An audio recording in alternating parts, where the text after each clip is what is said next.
Hello everyone, welcome to Quantum Guruji. So today in this video we are going to see how to design a radar chart of the data that you are having. So actually I got a request from a reviewer uh, that just design a radar chart for some data. So this is the radar chart. Okay, it looks like this. Okay, it looks a fancy kind of plot. So you can use Microsoft Excel, you can use Origin, you can use GNU plot, whatever tool you are using, you can use all of them to convert make this kind of plot. So I have also designed one of the radar chart for my current paper. So here I am having different materials, and these are the some respective data, and that I want to plot here. And here you can see, so these lines are having a separate meaning. So this kind of plot you can easily plot in Microsoft Excel. Okay, so we'll see how to do this. First you open your Microsoft Excel and just put some name, like whatever name you want to put.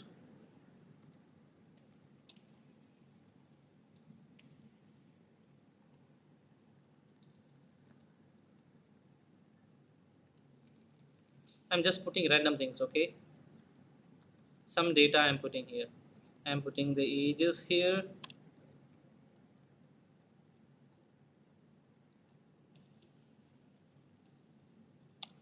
Okay, I have just given some data.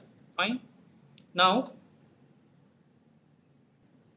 so now what we need to do is we need to simply plot this, right? So what we'll do is we'll select the data. We'll go to the insert menu. Here we'll go to the plots. So you go to the any plots. Actually, we need to go to the more plots here. Yeah. So here you see the radar, right? So we'll go to the radar,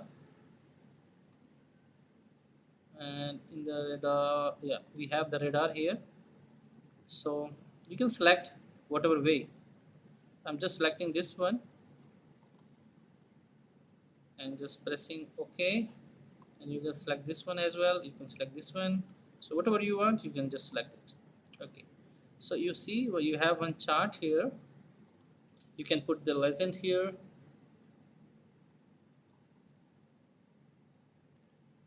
Okay, now you can edit this as well. You can use this tool to further edit the data.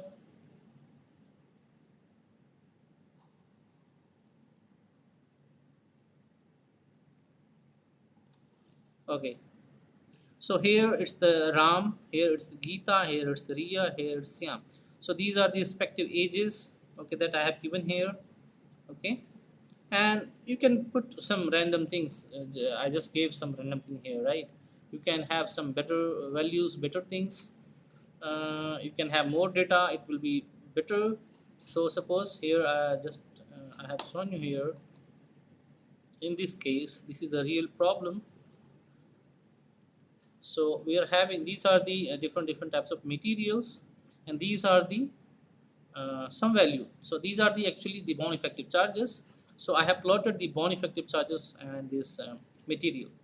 So these dotted dotters are the materials respective bond effective charges. Okay, and the name of the material is as well here. So here also suppose I can put a threshold that above 3 bond effective charges, the material is like this work like this. So I can have these things, right? So these things I can format according to me. Excuse me. So right now I have given the measure as 2. So suppose I want to have a threshold like 3. Suppose I want to have a threshold like 3. So this first line is 3. Okay, so whatever values are above 3, so it will work like this. So it depends on me, like how I want to put. So generally the materials which are having the bond effective charges more than 2, they act as a metavalent materials. So I have given the threshold for 4. So whatever values are going after this I will change the color. This color is not looking that great, right? So I can change the color here. Fine. So whatever values you are seeing after this line, beyond this line, they are the metavalent materials, and within this line, they are not metavalent materials. Okay. So that kind of things, like more amount of information you can get from a plot. So these plots are very useful. These plots are also known as the radar type plots. Okay. So you can use Microsoft Excel, Horizon, GNU plot, whatever tool you are comfortable with, you can use it. Thank you for watching the video. If you have any problem or doubts, you can put in the comment section. Thank you for watching.